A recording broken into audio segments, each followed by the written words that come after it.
moves. He marked it right at the 18 as John Rood with downfield just leveled it.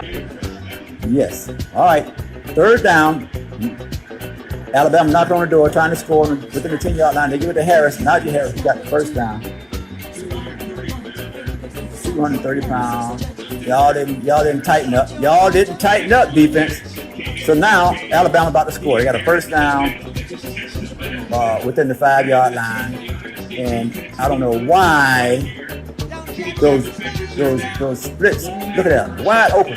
Look at that, the linebacker, number 20. You got a white boy, number 20. See? Number 32, where you at? Oh, you way too damn late. They got them white boys back there. Affirmative action in college football. I'm sure there's some black linebackers that are far more qualified. But you got to satisfy the alumni, the white alumni, and put some white boys in there. Ain't gonna work. A black blue chip football player that deserves to be in there doing his thing against the cream of the crop. And white boys ain't gonna be able to do it. They rather lose than allow black blue chip football players to occupy positions that are being given to these white boys to satisfy the alumni. That's right. That is right. Y'all out here looking at this football don't understand the politics of football that's going on. All these white are there as a result of college football affirmative action. Satisfy the alumni. And they rather follow that practice than to put the best qualified players on the field and lose a game. They'd rather lose a game than be just. That is a fact. Go do your own research. Take us back to when you was doing it then. What was the mentality of a linebacker then? Ray, it's hard to imagine going back 51 years and think about what the NFL did not have. And that was middle linebackers who looked like any of us. Yeah. Lawrence was the outside, the four of us were middle. They didn't have any. I'm the first one. So then with that being the reality, there could have been opportunities for others, but they just weren't given the opportunity.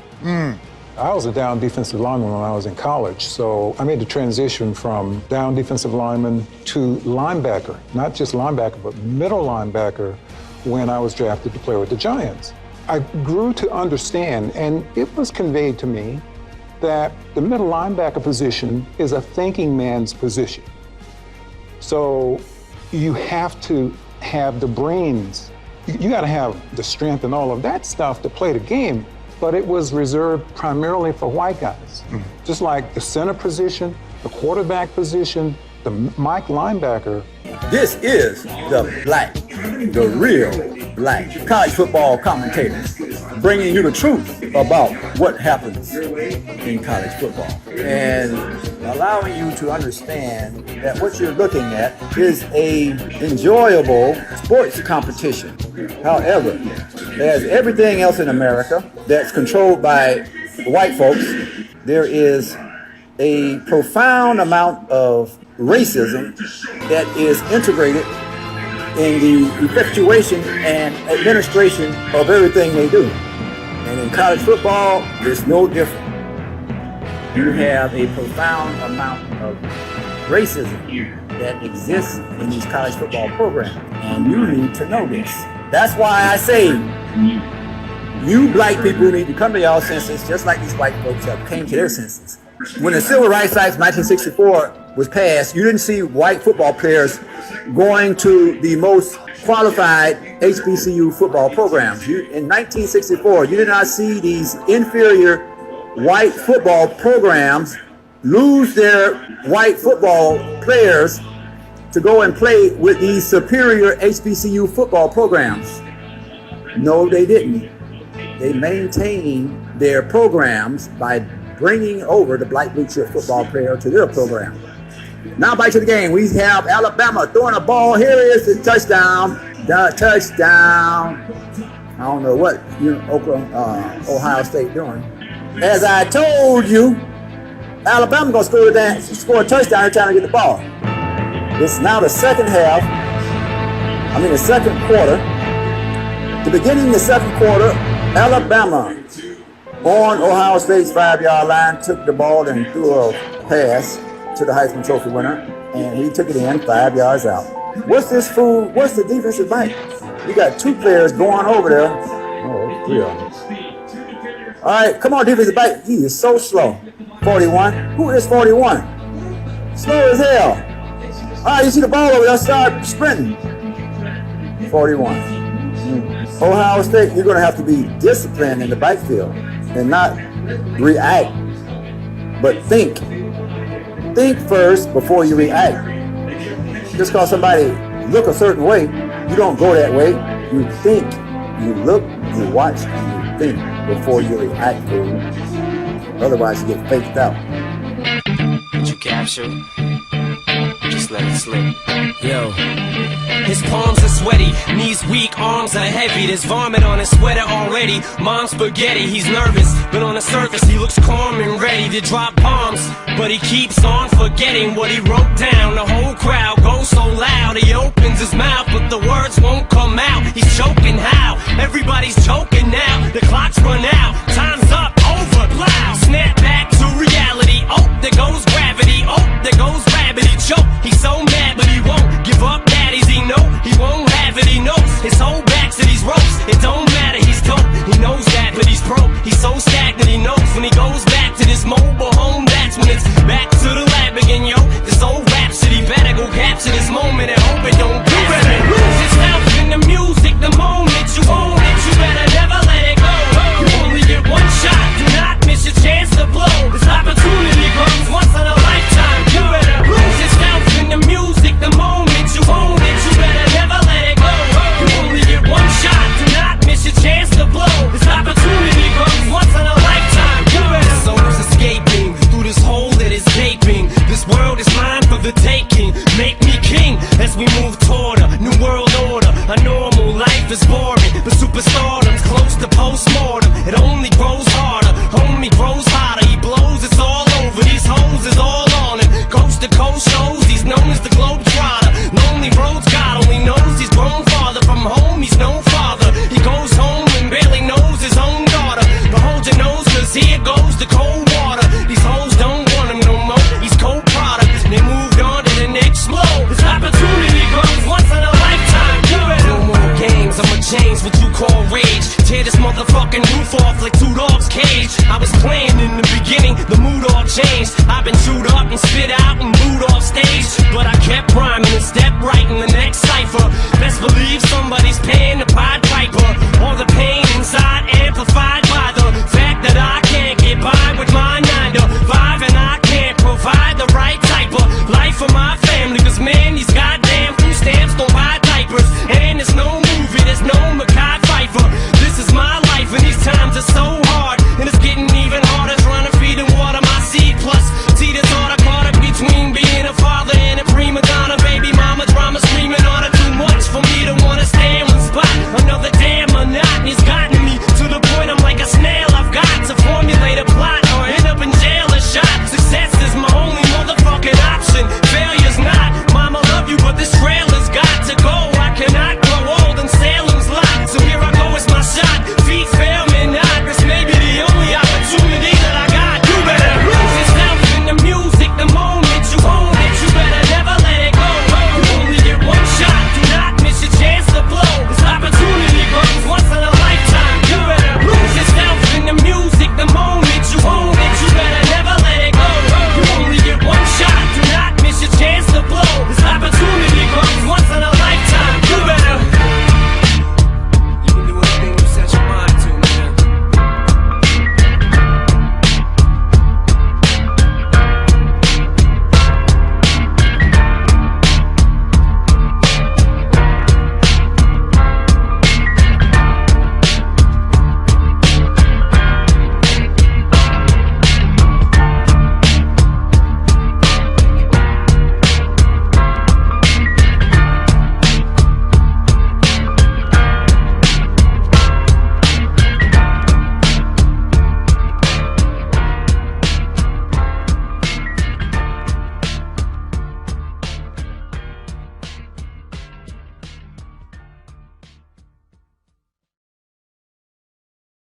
Oh, that nigga had a broke bone. He done broke his damn collar. Broken collarbone. Yeah, Trey is out. But you should have enough black blue chip running backs back there so that it does not make a difference. Now, Ohio State has the ball on their 25-yard line, first down. Field has time, plenty of time. He throws the ball downfield. First down, Ohio State. Another completion. Let's get this ball. Let's get them. Let's get a quick. Get on the line quick. No huddle. That's what they should do. Boom. Don't run the ball. They're running up the middle. Oh, I tell you, man, they running the ball up the damn middle. Nobody brought the linebacker. You know, he started to come this hole, but the linebacker was standing there, but he got blocked. He should have kept coming. But you got to make a decision quick. Got time. Fields got plenty of time. Ain't nobody open, must be. He just throw it away. 37. Y'all gonna have to be a little bit more physical, Ohio State. This game over with. Y'all don't get more physical, Ohio State. They done changed up Fields' game. They done told that boy not to run when he need to be running. He should have ran that last play. Damn the side. This is national championship. You gotta play. Run, fool. If you need to run, run.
You need to run, run. Don't let them coaches tell you how to play your game. What kind of shit is this? More speed and somebody messed up.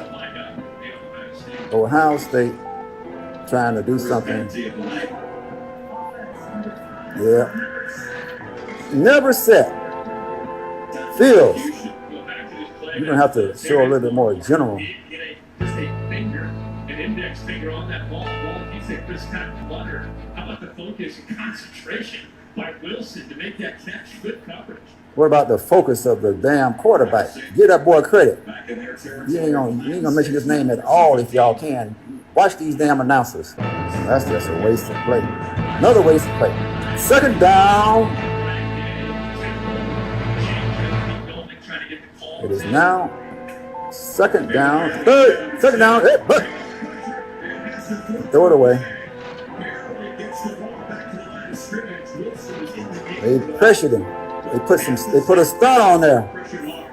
That's a smart call. He do a screen. Do that again and throw a screen pass. Ooh, they were coming. Throw a screen, fool. I throw a screen on their ass. Lay them in there again like that again. And throw a screen. Throw a screen pass. Damn.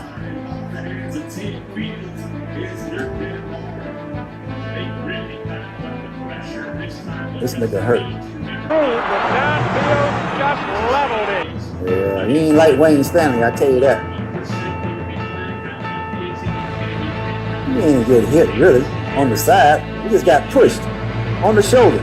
The guys who are playing now, I don't know if they could have played during our era, especially in the 70s and 80s. I don't know if they could have played the same game. I mean, they could have been taught to do certain things, but when I got dressed to go out on the field, I tried to wear every pad that I could wear. Because for every action, there's an equal and opposite reaction. So when you're out there, you throwing your body around. Bill Parcells used to say, I like black guys from the South because they got big asses, and that's where their power is. And that's true. Wow. Where your power is. He must have loved you. He loved me. He ain't like Wayne Stanley. I don't know if he's gonna really be all that.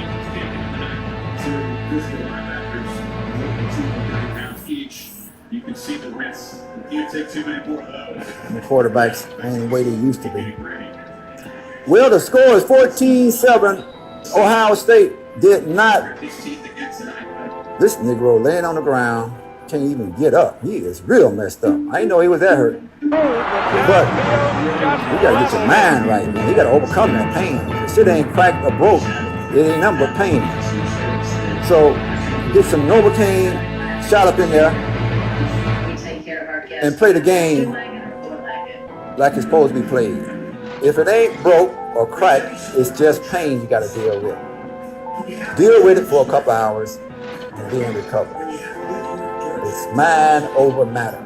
And he's laying on the ground like a little old punk. Talking about, I heard. I tell you. I think this thing is about to be declared a loss to Ohio State. I told y'all, Alabama got the cream of the crop of the black blue chip football player. If you come walking up in there with some black blue chip football players that are looking scared, like most people that fight against Mike Tyson, you already lost before you stepped on the damn field. You got to come in there with some fire, like Evander Holyfield. Come in there with some fire, saying, "Bring your shit, bring it, Negro, bring it, because I'm bringing it." You're one of those guys that guys rally around just because of your enthusiasm and your zest and love of the game. One man, one family, one man, one spirit, one spirit. Go in your careers for a minute. I need one thing. We're gonna be here all day, baby. I like that kind of party. Get off the field. Get off the field. You can't hurt this. I'm a machine, Junk. This a man's game, boy. Hey, Shula, you better hope I never get back in there. I'm gonna kick your ass. Look at that offensive line, but don't be scared of him. Let's go. I can't get it right, man. You got to come in there like Evander Holyfield. You come in there looking like you scared. You already lost. You can't take no pain. Get out the game.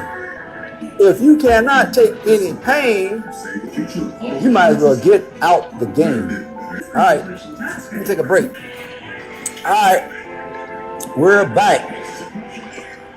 And what you just heard was what I told you need to happen. They have to put the pressure on his quarterback. And when the pressure is put on him, he fumbles the ball. Yes, Ohio State defensive linebacker came in, put the pressure on this one-dimensional quarterback, and he dropped the ball, and Ohio State has recovered a fumble. Yes.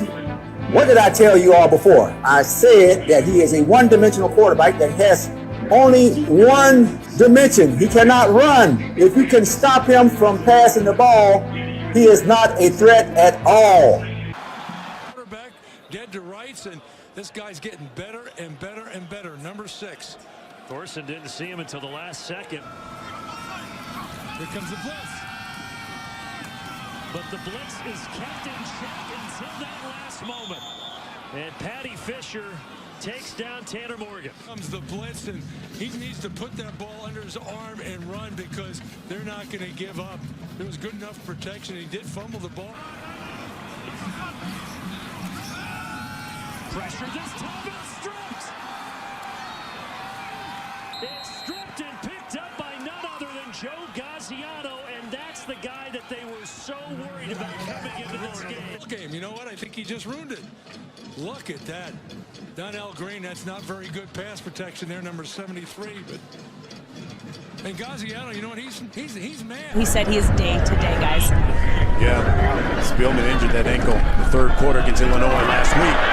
Fumble, sack, picked up by Hbcus. Just a 4-man rush, so technically sound. They play so well with their hands, and they all play fast. They don't ever stop. Forward progress had been stopped at the time. Here's 2nd and 8. Lombardi under pressure, hit, ball's loose, and the Huskers have it. And again, it's coming off the right side, unblocked. He puts his helmet right on the football, a clear fumble, so a sack fumble, another fumble, an interception at the end of the first half, and a tackle for loss for Antonio Reed. How about that stat line? And this game's not even over yet. Reed, 7 tackles, 3 tackles for Nakia Griffin-Stewart is the tight end. Sitkowski is hit and sacked by Sharif Miller, the redshirt junior from Philadelphia against Wisconsin. This is their 35th of the season. Well, this is the kind of sack, Chris, that'll drive you nuts if you're a coach and if you're an offensive lineman. It's unnecessary. That's for sure. You can see the legs got a little heavy there at the end, but he did a good job zigzagging. You're looking for the oxygen after a run like that. Robert Windsor with his first sack of the day, and Penn State's second. He drags Art Sitkowski down around the 10. Left guard Zach Vineski, number 75. There you see right there the push-pull right up the A-gap. Do that, you've got to protect. Rutgers' offense is 121st in the nation on 3rd down. Sitkowski was drilled in the throwing motion. They say that's a loose ball. Sharif Miller was the first to arrive for Penn State, but he might not have recovered. Micah Parsons lowered the wood on Art Sitkowski. That was a freshman on a freshman, and now some extracurricular activity as Sharif Miller has lost his helmet. Here's the sack. You're going to see number 11 right there with the strip sack. Micah Parsons coming around. Almost looks like a delayed blitz, but he got on the edge of left guard Zach Vineski. He's from Owings Mills, Maryland. Rashino to the air, climbs the pocket, and doesn't get the pass away. He's brought down after a loss of about 3. As opposed to the quarterback run-centric offense they ran with J.T. Barrett. Haskins from the pocket, facing pressure, gets sacked. Back at the 28-yard line. On the right side, he's going to engage there with Demetrius Knox. And Knox just kind of gets pushed back. Not really anywhere. They're in the red zone, 2nd and 13. Pigram in trouble, gets sacked. Back at the 26 by Tough Borland. His job here, too. He's just keeping his eyes in the backfield. He's not especially going to blitz, but he sees disappearance. He sees some green space of what your field goal kicker can handle from this point of the field. Play fake, Pigram steps up, gets sacked again. It was Chase Young who was back there to bring him down. Chase Young, you can see him, he's right here. And they try to go like a little token play action fake. And Avery Edwards, the tight end. Still one timeout for Maryland. Pigram in trouble. Ball comes out. Pigram covers it. Chase Young forced the fumble. Slides right behind his defensive tackle as they twist on that left side, and he forces the sack. And actually, for a moment there, the Buckeyes only had 10 defenders on the field. Pigram steps up, runs into his own man, gets away from a Buckeye, now in trouble, and gets sacked. And we're going to overtime. Iowa always moves their defensive linemen in this set to take it away. A.J. Bush back to throw, thought about running, and was stonewalled by Anthony Nelson, the talented defensive end for the Hawks. Here we have a 3 tight end set here for Iowa. We've seen it a couple times here this afternoon. Play action, Stanley's got to get out of trouble and just has to fall down. Roundtree pressuring, so was Delshon Phillips. Inexcusable. And we're in week 11, not week 1, too, by the way. Bush gets wrapped up by Epineza. He's going to see A.J. Epineza in his sleep after this. A loss of 5 on that play. I play. Watch here. The fake to Bonner. It's taken away by the defensive lineman. And then touchdown passes next week, or even to add to it here today, to tie Chuck Long's single-season touchdown record. There's a sack from Bobby Roundtree. Question, Bobby Roundtree so active, but this is just an effort sack. Just works his way past the offensive line. Played as a true freshman on the D-line. Hard to do at Iowa. Last time Illinois shut out. Oh, look at that. Kristen Welch coming in from nowhere. While on third down, blitz coming. He's in trouble, and Van Ginkel's got it. Andrew Van Ginkel back healthy. His 3rd sack of the year. And Jim Leonard, you'll see him up here. He's going to run a little stunt to the inside. Sets it up, waits, he's patient, and pressure in David Blau's face. 4-man pressure. Blau in trouble, and Blau blasted. Back at the 42. Loss of 2 on the play as he stepped up into the pressure from Loudermilk. Blau had nowhere to go. Wisconsin just rushes 4. You can see once his eyes drop from downfield. Motion across from Peniston. Play action. Cone in some trouble. Cone gonna take a sack back at the 11. Giovanni Revere, his 2nd sack of the season. Revere does a nice job staying home on the bootleg. And if you're Cone, you just gotta throw it away. Your 2nd of the half. 30-second timeout. On 3rd down, Blau under some heat. Van Ginkel on the chase. He's got it. Ramsey. And Ramsey sacked by Bush. And that is exactly what happened. You put the pressure on this quarterback, he will fumble the ball because he cannot escape the pressure. He cannot escape because he does not have any legs to run. So it is incumbent upon the defense of Ohio State to get to the quarterback. And when you do so, you have nullified and canceled any threat that he might have. Look at that perfect pass thrown to number 6. That boy should have caught that ball. No, hell. That was interference, but that ball was still catchable. Number 6, sorry ass, he should have caught that ball. Who is that number 6? You don't miss a ball like that, throw it right in your damn arms, man. What's wrong with this fool? All right, now we got to run up the middle. And 2 score for Ohio State. Yes. We got a 4-yard touchdown run up the middle by Ohio State, number 33, Mr. T. That's right. Bring the heat, baby. Bring it in there. Bring that. Your linebacker, get on you. Bring his ass on with you. Bring him on with you. Tyree McCants with space. And there goes Tyree McCants. Inside the 5 and in. What a touchdown.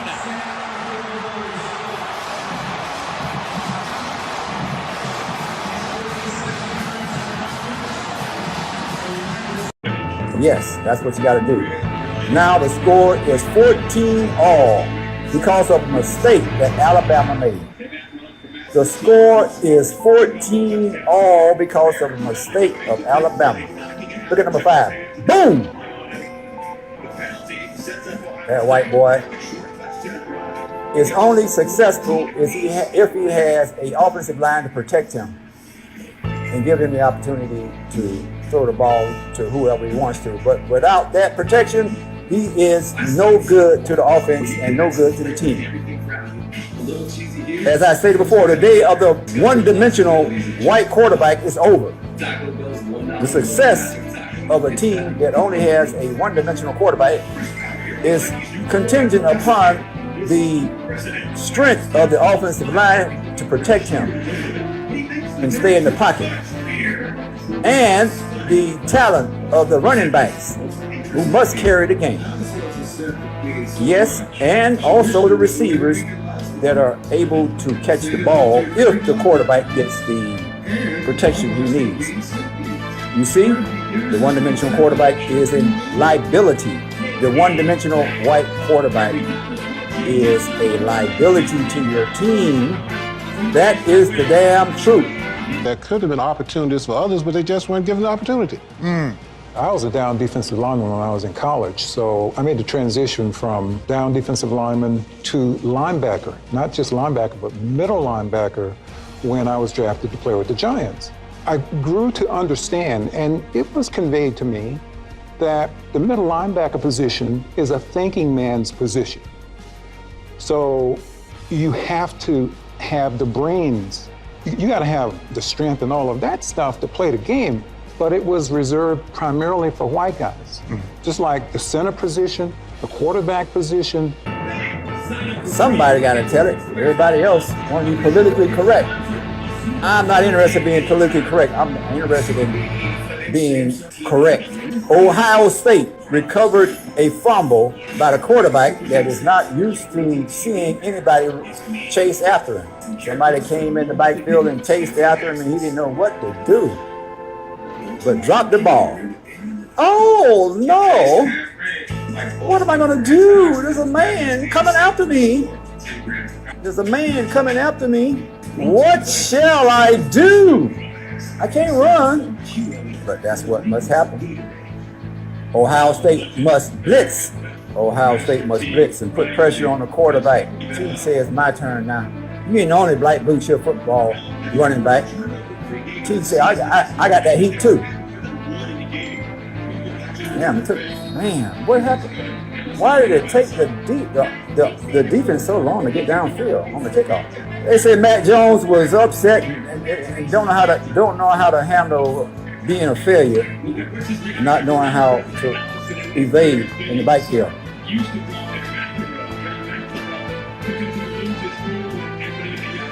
Jones lost his cool because he got sacked because he lacks the ability to escape. Ain't nobody else fault but him. My name is Tom Reitz. I am a student activist, and I am an unlikely activist. I grew up in a relatively conservative suburb called Plainfield, Illinois, and I had a bit of a tumultuous upbringing. Early on, I was in the foster care system, a state-funded program for youths whose parents had problems at home. My mother, diagnosed bipolar, suffering from alcoholism, was a loving yet troubled role model for me. I am also the son of a disabled American veteran who, following the death of my mother in 2010, raised me as a single parent on a fixed income. After high school, my father and I couldn't make ends meet, and I had to make my own way. While all of my newfound college friends were celebrating their first December break back from college, I was homeless, and I was scared. I call myself an unlikely activist because, like so many others, my journey to college was already statistically unlikely. Foster children are one of the most marginalized groups in the higher education system. But if you add family alcoholism, single parentage, and poverty, it becomes pretty hard to believe in yourself, that you can make an impact. From my statements, you could be guessing that this will be a cliche talk about how I pulled myself up from my bootstraps. It's not. I know that I still had a leg up because of white privilege, even though I started on a bottom rung. So, what is white privilege? White privilege is advantage that I got from being born white in a culture that favors whites. Dr. Peggy McIntosh popularized the phrase white privilege more than 3 decades ago. She's an author, a scholar, and says it doesn't matter if you were born rich or not. White people in this country have an advantage. In a 1989 essay, she listed 46 ways being white has helped her. Some of my examples were, if the cops pull me over, I can be sure it's not because of my skin color. I can go shopping alone, pretty well assured that I won't be harassed or followed. If I need medical help or legal help, my race won't work against me. White privilege is mostly a matter of lack of awareness of the big system within which lighter people worldwide have been advantaged. And when talking about that system, she's talking about systemic racism. So what is systemic racism? Temple University's Dr. Malefi Asante, a leading figure in African American studies, says it's the enactment of policies to punish a group or to oppress a group or to suppress a group, whether it's redlining various districts, keeping people from getting loans or getting houses, or whether it is suppression of voting. And scholars say systemic racism is one of the factors that can contribute to unconscious or implicit bias, another term we've been hearing a lot lately. So what is implicit bias? What it means is that people who are biased often assume that what they are doing is natural, that it is not based on racism. A person may assume that the black person who is arrested by the police must have been doing something wrong. There must have been something, you know, and in fact, many times there is nothing except the color of the person. Both professors say the fact that the nation is starting to really talk about these terms and many others is a positive step forward. We get a chance, and you particularly get a great chance to visit with a lot of players across the country. What type of things do you hear from players that are their concerns about making sure there's equality and justice within the sport and within their programs? You know, I just spoke with a player maybe a week ago and called kind of out of frustration because he felt as though the wheels of progress were turning very slow on their campus, and there were still so many buildings on campus that were named after slaveholders or people that were promoting segregationists, and he felt as though there was nowhere for him to turn, and he's seen the articles about Kylan Hill. He knows about Chuba Hubbard, but he said also that he doesn't want to be the one that is the face of it. He doesn't want to be the one that takes on that burden. And so I think right now what I'm hearing from students, what I'm hearing from players is the fact that they feel like they are wearing a very heavy burden. Although, you know, they want to play, they don't want to put aside the social justice issues that are still on their campus, and they recognize that they are the most forward-facing individuals on that campus and that their voice can create change. But imagine grappling with that as a 18 through 21-year-old. What your hopes are for the immediate future of college football, what would it be? I mean, for me, it's that every player that's like Elijah has an opportunity to look at the sidelines and feel like he's represented, that has an opportunity to look up at his administration and feel like his best interest is really being taken to heart. And I do believe that the only way that that's possible is if the issue is forced of having diversity in college sports. And at the end of the day, everyone will be served. It will be one gigantic circle that will serve itself. Elijah will see representation. He might go and be a coach. He will be the role model and the leader for the next generation. And some of the things that we're seeing happening on campuses will no longer happen because the best interest of the main characters that play in this sport, which are black and brown at the highest level, will be served. I think the whole idea of white privilege is setting us back. I believe that if I were black, I would be exactly where I am now. The victimization culture going on right now just frustrates the crap out of me. I think some people in the black community use the victimization as an excuse not to do well. I feel like the black community needs to take some responsibility for their own problems. I never blamed anybody else for my setbacks. I don't feel like I should be blamed for something that my ancestors did to your ancestors. What I should do is go into my bedroom and flog myself 60 lashes and pray for forgiveness every day because I'm white. Okay, Wendy says she has worked hard for all of her successes and never benefited from white privilege. So she does not understand this victimization culture, as she calls it, that's going on right now.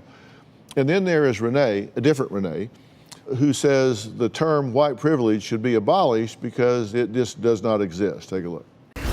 I don't feel like I ever benefited from the so-called white privilege. I was raised in a blue-collar family. We lived in a black and white neighborhood. I never felt that I was given more opportunities than any of my African-American friends.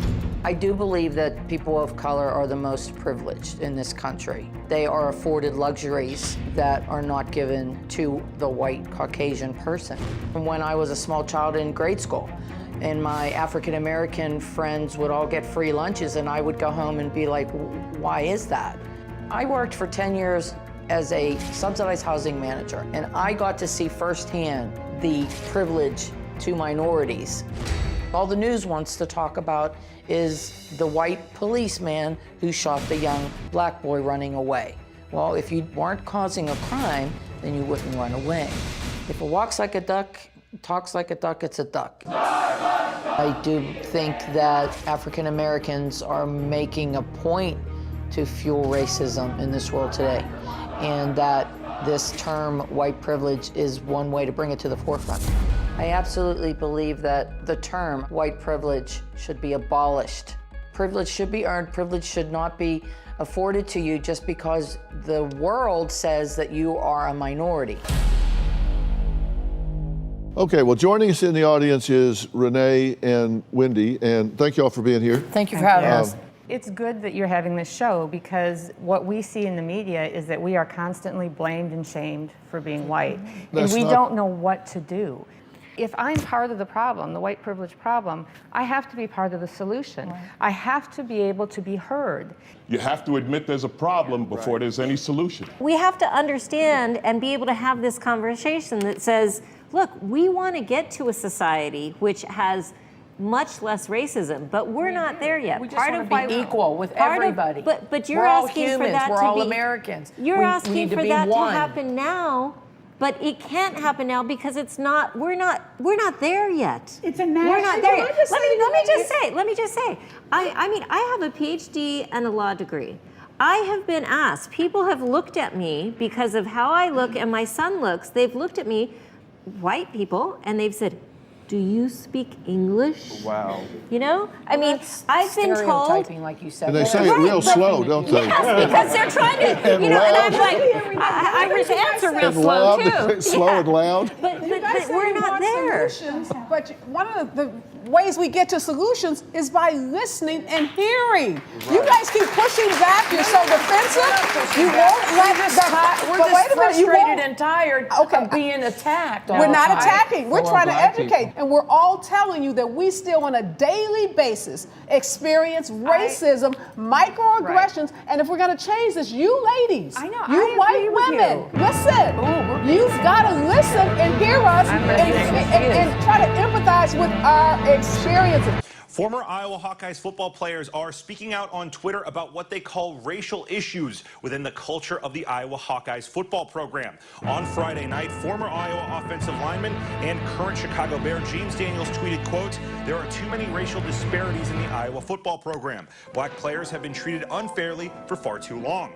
Multiple other former Hawkeye players responded to Daniels' tweet with their own anecdotes, many criticizing longtime strength and conditioning coach Chris Doyle for racist comments and incidents in the past. Others, such as Amani Hooker, said the issue was cultural, with a tweet that read, quote, "I remember whenever walking into the facility, it would be difficult for black players to walk around the facility and be themselves, as if the way you grew up was the wrong way or wasn't acceptable, and that you would be judged by that and it would impact your playing time." Back throw! Pressure. Oh, what a hit. Good move. Good move. He's in the end zone. They got him. And it's all over. Oh, what a play. We just go out there like a bunch of crazy dogs. There's something that each one of us had. If the next generation was looking for that, what would we tell them this one core thing this group had that you can have? To be inquisitive beyond comprehension, to try to reach for more than you can ever imagine you had, and try to expand the way in 50 years that they can be sitting here having a discussion.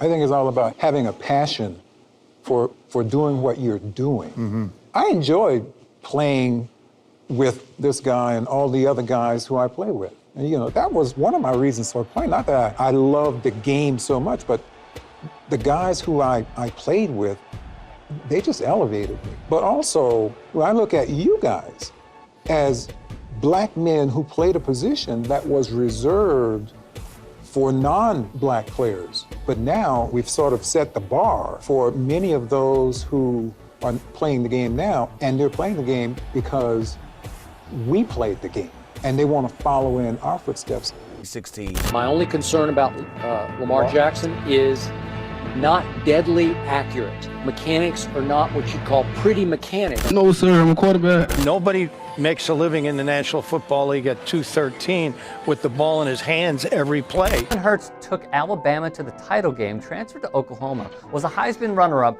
threw for 3,851 yards and 32 touchdowns with 1,298 rushing yards and 20 more touchdowns. Jalen Hurts, Lamar Jackson, there's a history of NFL teams demanding black quarterbacks switch positions at this time of year. In 1933, the NFL secretly decided to ban black players, reportedly at the behest of former Washington owner George Preston Marshall, a committed segregationist. The ban was rooted in the... I think some people in the black community use the victimization as an excuse not to do well. What? People have to be made to feel uncomfortable, and especially white people, because we're comfortable. We still have no clue of what being born white means. And if you read some of the, recent literature, you'll realize it really is no such thing as whiteness. But we kind of made it up. That's not my original thought, but it's true. And it's hard to sit down and decide that, yes, it's like you're at the 50-meter mark in a 100-meter dash. And you got that kind of a lead. Yes, because you were born white, you have advantages that are systemically, culturally, psychologically there. And they've been built up and cemented for hundreds of years. But many people can't look at it. It's too difficult. It can't be something that is on their plate on a daily basis. People want to hold their position. People want the status quo. People don't want to give that up. And until it's given up, it's not going to be fixed. Yeah, the defensive back, these defensive backs at Ohio State, I don't know what kind of plan they doing. What the hell is the defensive back looking at? Devontae Smith catching the ball. What is the defensive back doing? You see they're going to throw the ball to him. What are these defensive backs doing? Matt Jones can throw that ball. He can deliver it. He's accurate. Give him time, he's going to kill you. Because he got the best receivers in the country. All them defensive backs around him, ain't nobody like Deion Sanders. They need to go get some training from Deion Sanders. That's why they need to be at Jackson State. So they wouldn't be out there standing around watching the man catch the ball. Deion would show them how to do it. And you're not, turn me up. Yeah, that's it. Nah, I'm not a writer nor a poet, I'm a bad luck bandit. Bandaged and branded as a bastard that the world left stranded. Known to get straight to the point and move around the semantics. But I've been this way since a toddler with a bottle and Pampers. It ain't a question at all, nah, the writing's on the wall, who would've thunk it? The boy made plays like Jim Plunkett, rose to the top with the cream while you seen your dreams plummet. I'm nothing to fuck with, yeah, I readjusted, while niggas combusted. It wasn't a how, where, why, or if. This is manifest destiny. Niggas shooting blanks that can't produce, that's a vasectomy. Me, I'm moving forward with this upward trajectory. I just got got inspired watching Scarface. The part where Tony stabs Rebecca in the stomach at the end of the 10th and he dies in the street. They're yelling, Rebecca, Rebecca. I'm high like October's on my mind is so far gone. I got a date with destiny, the appointment is prolonged. I feel like Sean Carter trying to take Beyonce home. I got a couple screws loose, they about to fall on my dome. Oh no, those are gems and diamonds, not cupids or comb. Been having lucid dreams of literary looting for loot.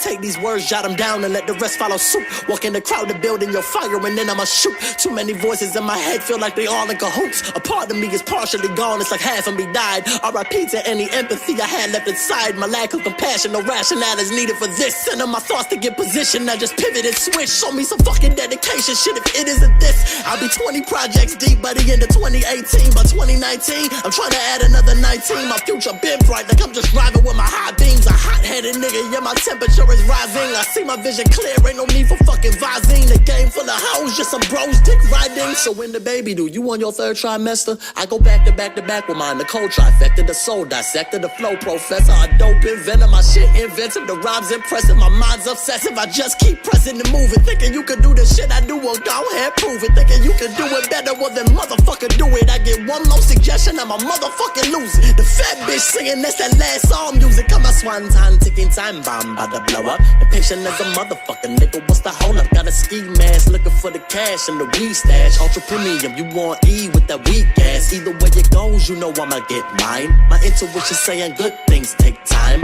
Diamond in the rough, I'ma find a way to shine. Nigga, I've been laying low like a supposed to. John Madden, stat better and I can coach you. The landscape of the game, I just flow through it. Run the sore loser, I'm a connoisseur, carnivore through the law. Very cold, blocking out the bullshit. I'm in tune with the metronome. Better go ahead, do you. Transparent ass nigga, all your shit see through. Every beat I touch, I murder like I got 1,000 sequels. It feel like the beginning, it's the fucking precursor. When the big homie drop, it's gonna get worse, little nigga. All I have in this world is my balls and my word. And I don't break them for no one. You understand? Let's make a move.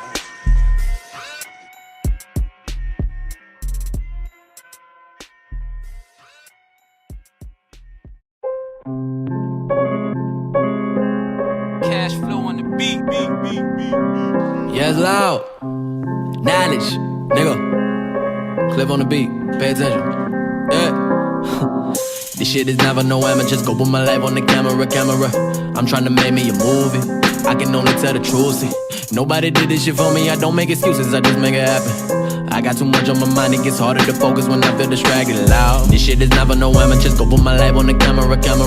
This shit is never no amateur, just go put my life on the camera. I demand your respect, all that I want is love and a check. I give a fuck if you think you're next. This shit is never no amateur, just go put my life on the camera. Pick a different artist, don't compare them to me. Apparently the parakeets and they would try to repeat. I make a point and let them see that they can never reach my level. That's another lesson, and you better take it to heart. So part of my power when I pass through. Manifesting every thought is what a man do. You're looking at me like my nigga, how you finna act? I can switch it up and try to bring the vision back. I can make them realize I got a sick of vibe. You want the story, I be giving you the whole truth. You look surprised that they ever let the boy loose. I said I'm moving on the beat to see the kid is real. I can never do this shit to get a record deal. I just want the recognition that I never had. Why you giving me opinions like I asked for?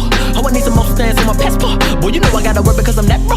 But that shit don't matter. They watch me climb up the ladder. I missed a step then I fell. Flat on my face, I feel like I fail. I can't prevail. All of these vultures around me, they just want a piece. Please keep your hands on my pocket. This shit turn me bitter. I'm praying for death for the rest of these niggas. Loud. This shit is never no amateur, just go put my life on the camera. I'm trying to make me a movie. I can only tell the truth, see. Nobody did this shit for me, I don't make excuses, I just make it happen. I got too much on my mind, it gets harder to focus when I feel distracted loud. This shit is never no amateur, just go put my life on the camera. This shit is never no amateur, just go put my life on the camera. I demand your respect, all that I want is love and a check. I give a fuck if you thinking this shit is never no amateur, just go put my life on the camera. Difference in the way that I deliver a message, a metaphor to mortify. I told a lie, but what I find is that they all fake. You motherfuckers approaching me in the wrong way. I told them once that I don't care about a single soul. Niggas looking at me, but I doubt you really know. Bitch, I'm setting up the play and it's a give and go. And I let you that I'm a system, kinda pick and roll. I came back up in this motherfucker 2 times. Got me feeling like a poet, Nicky Giovanni. I verify a lot of vices, I ignore advice. I'm operating like I'm ISIS, I got a blow. They were the realest niggas that ever did this. I just listen more with the skill, but they want a melody. Instead I give a melody of immense potential. A whole lot of pain coming out of nigga pencil. But if you ask me, that shit is so instrumental. At least to the process, at least to the progress. Believe I could be what I want. Even when these niggas told me I couldn't make it, never hesitated. But I made a way, I said I always will. It's like I never feel, I'm just emotionless and fucking heartless. Murder the beat in my leisure, then lead the procession like they lit the party. This shit is never no amateur, just go put my life on the camera. I'm trying to make me a movie. I can only tell the truth, see. Nobody did this shit for me, I don't make excuses, I just make it happen. I got too much on my mind, it gets harder to focus when I feel distracted. Loud, this shit is not for no amateurs, go put my life on the camera. This shit is not for no amateurs, go put my life on the camera. I demand your respect, all that I want is love and a check. I give a fuck if you thinking this shit is not for no amateurs, go put my life on the camera. Loud, knowledge, nigga. Knowledge, cash flow on the beat, nigga. Loud,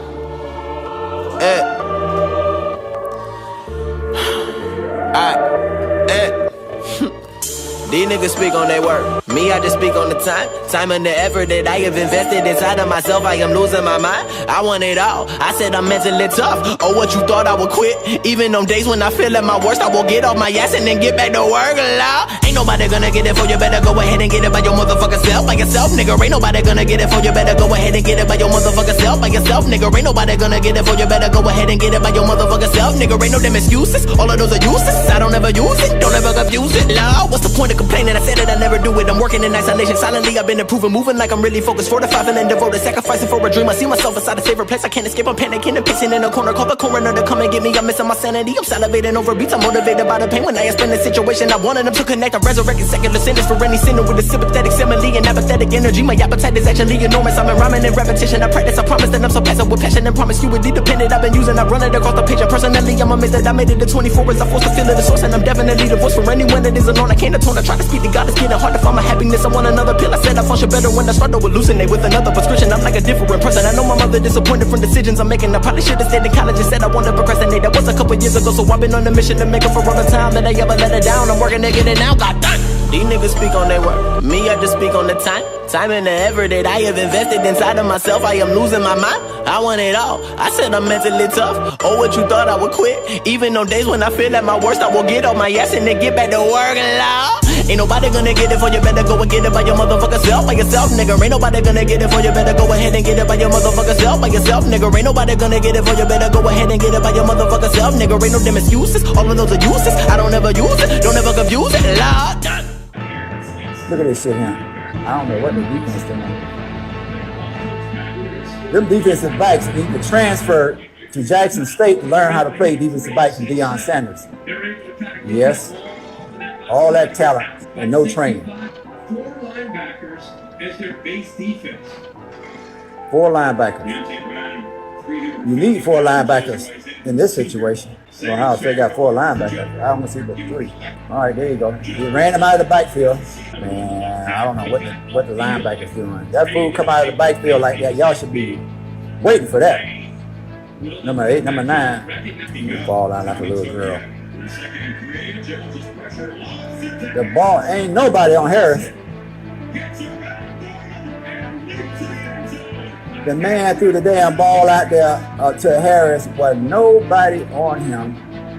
What are these defensive backs of Ohio State looking at? When the man come in your zone, you got to get on him. What are they doing? Now watch this.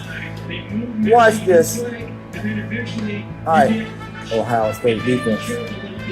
This game is, Alabama is kicking nothing but Ohio State behind. Alabama killing Ohio State. The only reason the game ain't gone out of hand is because Alabama made a mistake. The quarterback dropped the ball. Otherwise, Alabama would probably be about 3 touchdowns ahead. This game is not anything that I expected it to be. I didn't expect Ohio State to come into the game looking like they just woke up in the morning. There is no enthusiasm or excitement shown by the Ohio State offense. The defense shows sporadic instances of enthusiasm, but when you come to a national championship, you got to be out of your mind the entire 4 quarters. And I don't see that on behalf of Ohio State. And that's the only type of energy that you're going to have to beat a team that has the cream of the black blue chip quarterback. Now, if these were 2 HBCU football programs playing for a national championship, we would be looking forward to the halftime.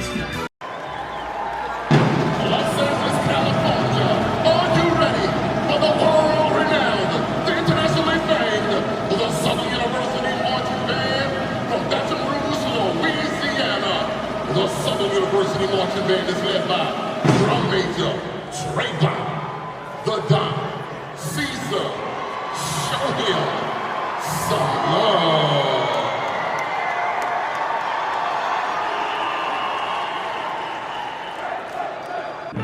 Yes, we will be looking forward to the halftime. If these were two HBCU football programs, we will be looking forward to an outstanding marching band.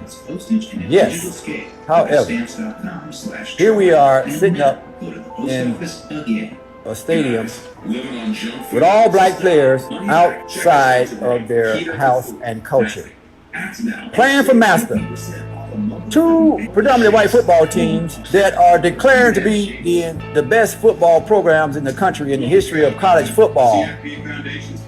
But that is a profound lie, because these football programs are predominantly white football programs and institutions who by nature are the far inferior programs. It is the HBCU programs that are the far superior programs by nature. What the hell number 5 on? What the hell? Why the hell did Browning go on a damn blitz? That was a technical mistake. Why in the hell would he go on a blitz from that far away? You ain't going on a blitz from 20 yards in the damn bike field. Man, what a silly mistake. And that was a silly run up the damn middle, number 33. Number 33 run up the middle. What kind of play call was that? You ain't gonna run up the middle on Alabama, fool? What a wasted play. Let this fickle quarterback throw the ball. Yeah, run the ball, fool. Keep running, fool. Run, turn back in. I'm gonna run out of bounds, man. Run up and turn back in, man. Score, try and score. You so damn slow. That was Freddie Solomon. He'd have been in the end zone. Turn it in, Tig. Turn it in. All right, all right. Yeah. I tell you, if that boy from South Florida, that's the difference between these running backs from all over the country and the running backs from South Florida. The running backs from South Florida, they all run a 4.1. He'd have been in the end zone. That's the difference between running backs that are not out of South Florida. Running backs out of South Florida are world-class sprinters. They would have been in the end zone by the time T got to the sideline. That's why I like looking at South Florida football players. They are like no one else. His ability to stop on a dime and change direction, it's unreal.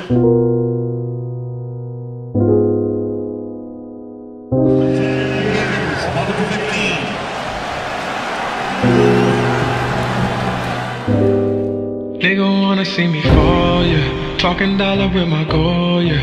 We gon' run around the goal, yeah. You gon' want that shit inside the 40 for a 47-yard run through traffic.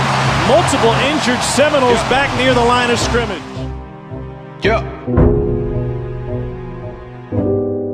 Nigga wanna see me fall. Stephen Curry, how I ball. Watch this cut. I mean, right here. This kid is absolutely electric. Not many guys can put their foot in the ground and change direction as quickly as Kadarius does. All we talk about is checks. Cash, rack, bills. Nasruddin suffered an injury on a play where there wasn't contact made with him. Watch his left leg as he plans to try and make this tackle on Kadarius Toney.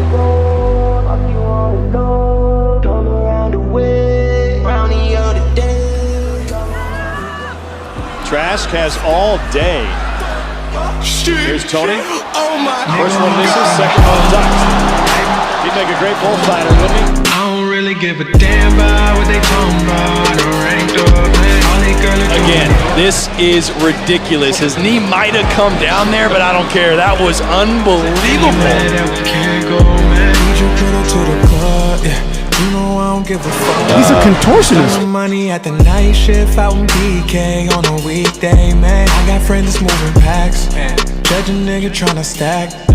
Gotta tell me what she into. I'm a freak girl, I could teach you. Oh, you my young Rashida Jones. Damn, I'm fly. Little end around.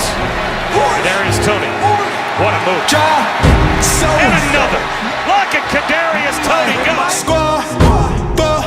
Shit. Oh my God. The suddenness of Toney. I don't really give a damn about what they talking about. I done ranked up. Handoff, that is Toney. Kadarius Toney. This has been his niche almost his whole career in Florida as a fly sweep guy.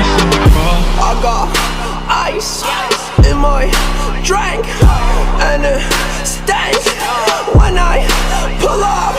Shorty no bank when she see one. Frank's off play action, hits Toney out in space. Toney jukes at the 5 into the end zone. Support on myself, I feel weak. Money the root of all evil. I get my own money with people I evil Knievel. I push my own limits and leaders. I get up for cheaper cause I am the blood to my people. Ice, faces, yo, ghost. I'm faded when I'm Nigga wanna see me fall. I been focused on the door. I don't really give a damn about what they talking about. I done ranked up. They'll flip it to him again. Toney waiting for the play to set up, and here you go. A reversal of field for Kadarius. Just trust him, man. I know he's a receiver. I know he doesn't throw you the ball much, but he's going to get it out there. This time Toney will just keep it himself. He got a key block, and he stayed on his feet inside the 10. How'd he do that? He was like a gymnast sticking the landing, and he took a divot out of the yard. A gain of 19. Wow.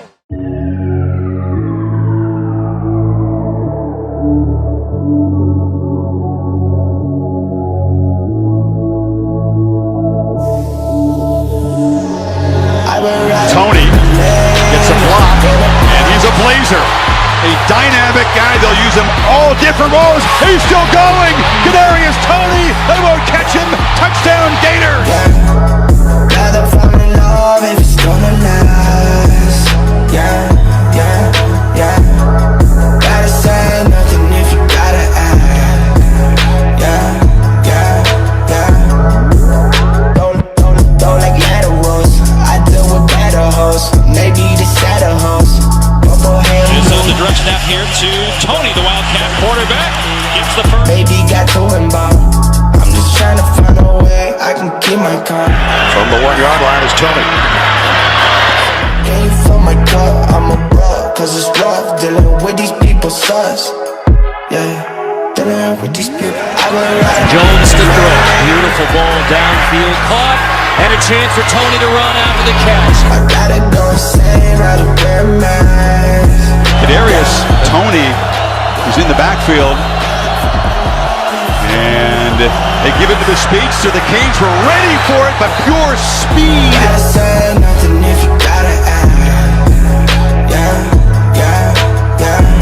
And the direct snap to Toney. Trying to get free, and he got the first down. Play it for my general.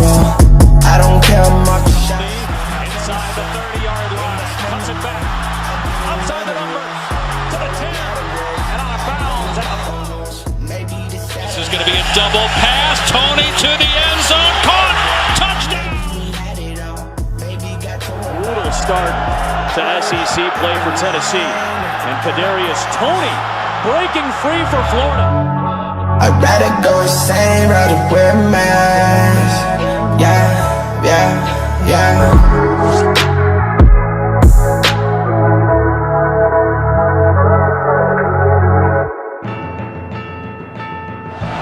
Toney might take that football with him. Example, Deion Sanders. All right, what are they going to do? They're offside there, man.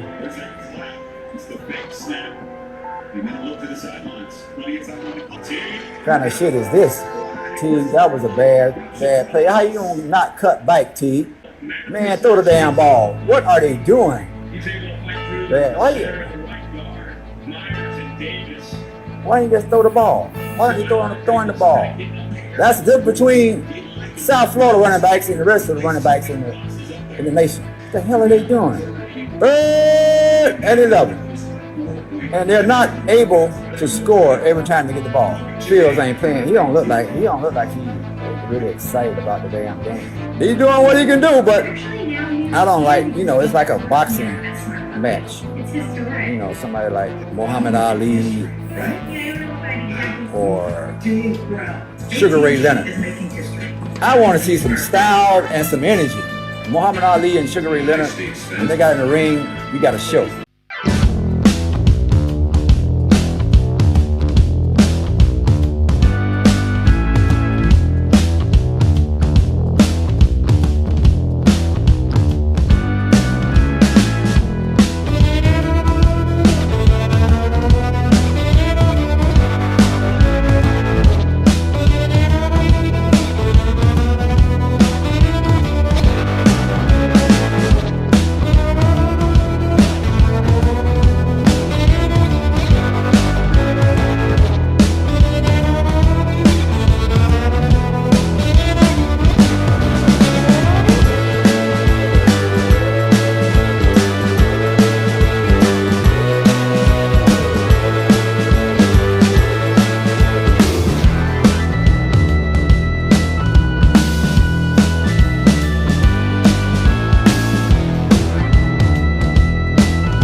greatest. I told the world, I talk to God every day. If God's with me, can't nobody be against me. Sonny, I shook up the world. I'm so great, I don't have a mark on my face. And I upset Sonny Lisbon, and I just turned 22 years old. I must be the greatest. All right, tell us this. All right, Cash.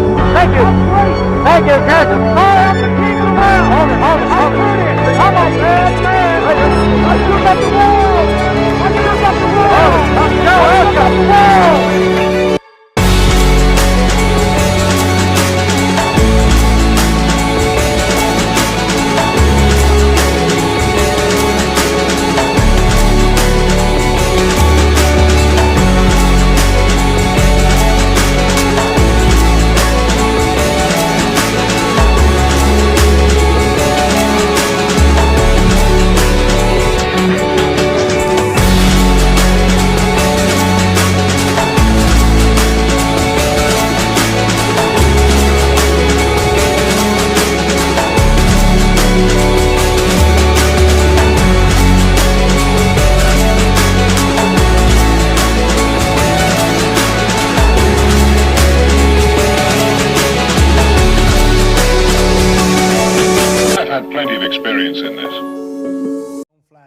Buzzers. Everything hangs out with its own. White people, culture's different from black people. Puerto Ricans and Indonesians cannot integrate.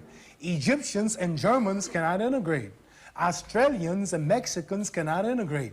They have different foods, they have different music, different cultures. See, you white and I'm black. If white people have a party tonight and black people have a party, the party will be 100% different. The music, I go in a white restaurant, we integrate today, right? You go in a white restaurant, you gotta look all day on the jukebox to find some music. No. At our party, we'll have Aretha Franklin, Stevie Wonder, Let me tell you now, if I go play a jukebox in a white restaurant, anybody black Italian here, you gotta look all over that box for some black music. Hank Snow, Johnny Cash, Josh White. All kind of names I ain't never heard of. You know, when that train comes around that mountain, when that train comes, and that truck driving. So what I'm saying is, ain't nothing wrong with that music, but that fits the white culture. You go in our joints, oh baby, don't leave. Oh, I cried all night. Who's that running out of my back door, honey? Oh, but see, those are our problems. Then I go to Chinese restaurant, pling, ting, tang, tong, tong, ting. So we can't integrate. Yeah. We ain't gonna never have no peace. The culture, the nature's different. I don't hate you. We can eat in your restaurant. We want to marry your women. We got your women now. It ain't nothing we can't do today. But these things the dog got. I see dogs on television eating out of the same plate with white people. I see dogs in the buses, and they do everything with the dogs. So I ain't getting nothing the dog ain't got. So really, ain't nothing in this integration. I need some land. I need some jobs. My people need jobs. We need something so we can build and do for ourselves, and we must have some land. 40 million people. You know, it's a lot of Negroes just in New York and Cleveland, Baltimore, Washington, California. It's a lot of black. Ooh, that's a whole nation. 40 million, man. They don't tell you the truth about that. They want us to stop having babies. They give them birth control. They're paying black women not to have babies. It's 40 million, now. not 20 million? Yeah, they're paying black women not to have babies now. They got all kind of plans to stop our race. Well, everyone. So when we know all of this, getting into birth so now control, a man with my knowledge, what can you tell a man like me now? What's your suggestion? That's your question. Okay, you talking to me, not a dumb Negro or pork chop eater, don't know the truth. I'm free now. I woke up. Now, what are you gonna tell me now? I done gave you my solution, some land of my own, doing something for myself like you, England, and America do. Now, I know you're not against the black man. I know you're not against me having my land, are you? I know you English done ruled and slaved forever for a long time. But do you still today don't want me to have my own country and build for myself and govern myself? Would you think that's bad if we thought like that? What's your solution to my problem? 1974, you all just, white man just flew from New York to England in an hour, less than 2 hours. You all are so progressive. You're walking around on other planets. Now, today, I'm intelligent too now. What's your suggestion? What should be my movement? Integrate? Yeah, equal rights in a mixed society. In this society, where you still own the government, you still own the train station, the railroad plant, the lecture plant, these television cameras, you still make all the food, you control everything, and I'm like a leech on a dog's back. All I can do is just wait for you. I can't do nothing for myself. Integrating in your society don't mean I'm doing nothing for myself. You doing it all. I want to do something for myself. I'm tired of depending on you. You might get broke one day. Your stores might close. Your gas pumps might cut off again. I'm relying on you now. Can I have my own land and country? Well, you've got your own freedom here. For instance, I know you're luckier than many black people in America, but you're your own boss. I'm speaking for my nation. See, I know, I appreciate that. If I was representing just me, I wouldn't be talking like this, because I got it made. I'm talking for my brothers who's out there. But I just don't see how, Mohammed, I don't see how you can slice up America into bits and get all the whites in one area and all the blacks in another. Then we leave then. We leave. But they'd miss you. I know it. One last question. At the end of your life, whether it was Allah who was saying it, Elijah Muhammad, or whether it was something that someone wrote about you after you'd gone, what's the thing you would most like people to say about your life? He was a great champion, or what? What would you like people to think about you when you've gone? I'd like for them to say he took a few cups of love. He took 1 tablespoon of patience, 1 teaspoon of generosity, 1 pint of kindness. He took 1 quart of laughter, 1 pinch of concern, and then he mixed willingness with happiness. He added lots of faith, and he stirred it up well. Then he spread it over a span of a lifetime, and he served it to each and every deserving person he met. Muhammad Ali, thank you very much.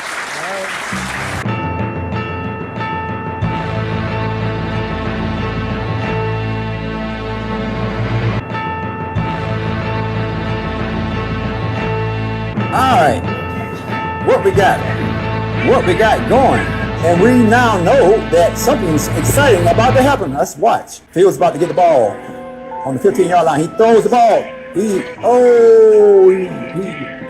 He got number 88. Number 88 got knocked the hell out. Right down the middle again. Oh, did they hit him? That's a helmet that went off. I don't know how he held on to that, Sammy White, but he did. Epitomizing the Raiders' style of play. Atkinson's letting him go to the inside. He catches the ball. Watch this. 26 goes wham. Skip Thomas. Wham. Guy gets hit so hard his equipment comes off. 32. Tatum. Off goes the headgear. Great hit, wasn't it? That right there alone should put Jack at number 1. Have you ever seen that in football? Guy gets hit so hard his equipment comes off and rolls. He got separated from his helmet. I've never seen that. When he makes contact, that person goes down and he's looking over. Number 6, reevaluate that. I don't know who you got. I don't even want to know who you got 1, 2, 3, 4, and 5. I like to think that I went out and played a real hard, tough game. We used to have a saying, first one cries a sissy, and that really applied in those games. Number 88 got busted as soon as he caught the ball. And as we know from listening to it in advance on the radio, that is going to be a targeting hit called against Alabama, and now it is first down. Boom! Not that. That's the way you're supposed to hit. Shit, that's the way I used to hit. You're supposed to hit that fool, man. Boom! You're supposed to hit him like that. How else can you hit him? I told y'all a long time ago, that's where you're supposed to hit. I told you that is what I would have did right there. I couldn't play football today. That's what you're supposed to do. I told y'all before, they changed the rules to protect the white boys. They changed the damn rules in college football and professional football to protect the white boys because the brothers were too powerful, too fast, and too strong.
they had to change the rules and make all kind of excuses why they changed the rules to keep people from hitting the way that they always have hit in football. But now you have these big, powerful, black blue chip football players now allowed to play against white boys. White boys getting knocked out left and right and hurt. And now they saw it necessary to change the rules to keep the black players from using their powerful bodies and breaking jaws. They had to change the rules. No more hitting with the head. Number 9 is disqualified. Battle number 9, boy, I tell you, Battle, you thrown out the game. Get out the game, Battle. Long to see you. Yes, Mr. Battle. Get your black behind out of the game. You're no longer allowed to use your skills, Mr. Battle. The game rules were changed to protect not the innocent, but the white boys. Yes. Now it's 1st and 10 on the 5-yard line. Ohio State ball, threatening to score. The ball is hiked to Mr. Fields, and he throws a pass through the end zone and overthrows number 5. Overthrew the damn ball. Overthrew the ball right there. Oh, man, I don't know what happened there. He just messed up the damn ball. The receiver was facing the wrong damn way. The receiver was all messed up, facing the wrong goddamn way. That's a real, they didn't run the goddamn middle. They didn't run the damn middle, that's a wasted play. I tell you, what kind of coaching call was that? That is damn, you can ask a blind grandmama to call a play like that. I mean, why you gonna call up on the 5-yard line? You gonna call a running play up the damn middle against Alabama? You might as well let Fields run a damn sweep. Could have been better than that. Y'all better try and get a touchdown on 4th down. They got these white boys in there for Ohio State, and you see only number 89 is probably qualified to be in there. They got all these goddamn white boys for Ohio State in there playing, and that, as I told you before, is nothing but affirmative action. The difference in the players are the black blue chip football players in there. Ohio State has failed to score a touchdown in the last 2 or 3 possessions. This game, Ohio State is lucky the game ain't 30 to 7 or 14. But this is just the first half. Unless Ohio State come back with a different attitude, it's over with. It's going to be an embarrassment in the second half. Unless Ohio State coaches get some kind of enlightenment that they cannot run up the damn middle of Alabama. Start allowing Fields to throw the ball and run the damn ball. Let that Negro run the ball. Stop crying about his side hurt. Nigga, run the ball and go cry after the game. It's a national championship. Ain't nothing broke, ain't nothing cracked. Play the game and stop crying. That's the difference between pros and non-pros. Who can take the pain? We're in South Florida, the home of the most talented black blue chip football players in the entire country. I wish we had some running backs at Ohio State that were from South Florida. Them niggas don't run less than 4-1, 40-yard dash. All right, Alabama got the ball. And Jones bite the pass. He gets no pressure. Ooh, look at that. Ain't nobody on that man. He threw it, but the ball was in the air for so long, it should have been intercepted. They got to put some pressure on Matt Jones. Otherwise, he's going to throw the ball. That was just a missed catch by number 8. All right, second down. Matt Jones getting the ball. He's passing again. Boom! Up in the middle. Right over the middle. First down. Ineligible receiver downfield against Alabama. 5-yard penalty, second down. Good pass. Defensive backs sitting back there unconscious. Quarterback got all day to pass the ball. Wide open. The man wide open. 24. What the hell are you doing? You like he just jogging. This nigga, how can he be playing starting at Ohio State? Number 24. Wade. Where did you get this nigga from, number 24? He's like he in junior high school. Ain't no kind of protection at all. Touchdown! Touchdown!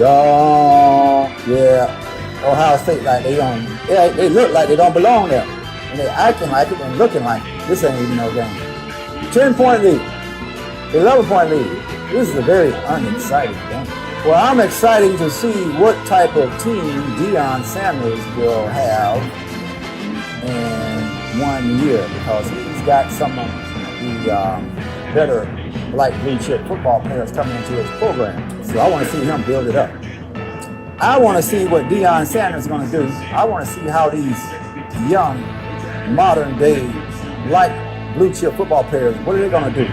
Are they going to continue to go and make white people rich, or are they going to come home and enrich themselves and their own communities? Or are they still going to be a bunch of slaves who are desirous to make master rich?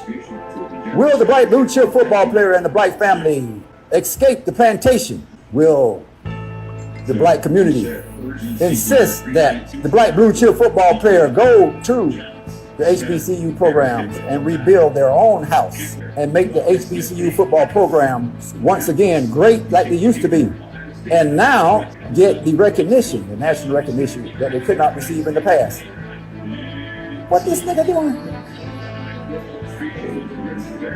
Feels like he on some drugs or something. This nigga like, he ain't got no kind of emotions. Damn, that was a good screen. Fool couldn't get the ball. What's wrong with him? He's dropping the balls, boy. Well, Fields is not playing the type of game that we want to see him play. There ain't no first down, fool. Why he throw it to a man that ain't gonna make no first down on third down? Oh, he wouldn't get off. He didn't make it. He didn't make it. It should be a foul for penalty.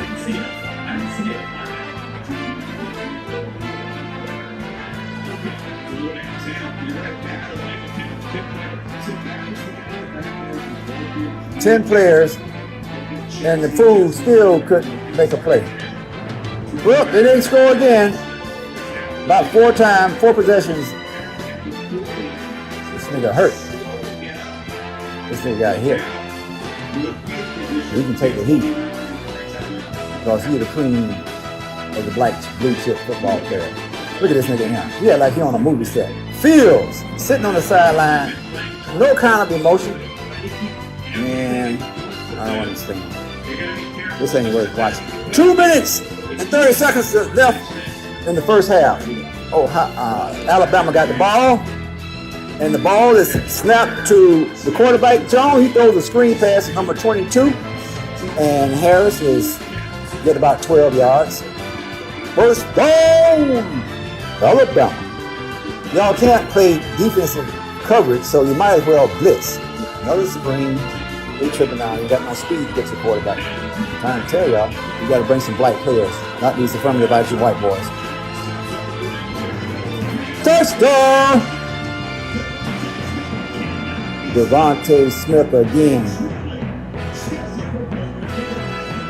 This boy got about 4 touchdowns in there. 3 touchdowns so far. First half. Devontae Smith, 3 touchdowns. First half. Yep, like I told you, Alabama has the cream of the crop of the black blue chip football players, and they're going to score on every possession. You can count on Alabama scoring on every offensive possession. You can count on Alabama scoring on every offensive possession, because they have the cream of the black blue chip football players. And if you cannot score on your offensive possession, you have lost the game. Look at that. That's a straight race. Look at that white boy. 32. Ohio State got number 32, a white boy, trying to cover Devontae Smith. What kind of shit is this?